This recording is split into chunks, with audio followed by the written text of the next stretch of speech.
Ya. Ha? Macam mana buat? Macam mana buat, kita akan masukkan angin dalam botol tu, pressure. So kita akan tengok isi padu dia sama dia dapat tepat atau tidak. Oh.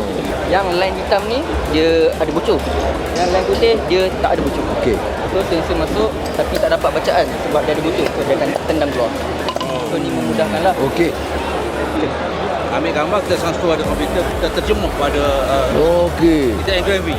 Datuk Seri, saya nak tunjukkan VR welding kat sini, Datuk Seri. Okey. So kalau macam sekarang kan, bila kita welding kan, kita akan makan kos bahan guna habis tinggi. Jadi kat sini, orang boleh training beratus-ratus kali dengan teknik yang sama, tapi menjimatkan kos bahan guna habis. Siapa buat produk ni? Ini adalah produk tempatan. Yang ini Microbit ni adalah produk global.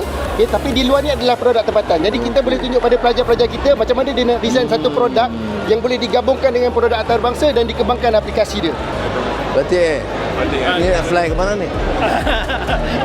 Mana-mana pun ada. Ni apa dia ni? Ini KNX system, dia lebih kepada smart home system. So, kita Oh, banyak ke smart home arah- system. Ya, ya, ya. Dalam masa 4 hari sahaja kita boleh siap Oh. bangunan. Dan ini bangunan siap untuk diduduki dalam masa sebulan. Oh. Ini welding Dan? menggunakan simulator. Oh. Kita menilai, kita menggunakan simulator untuk menilai kualiti welding dia, kipalan dia. Ini simulator tower crane. Tower crane. Kita buat latihan ni, jadi tak perlu banyak crane. Kita guna simulator saja. Dan gaji setiap lepasan ni tak kurang daripada RM5,000.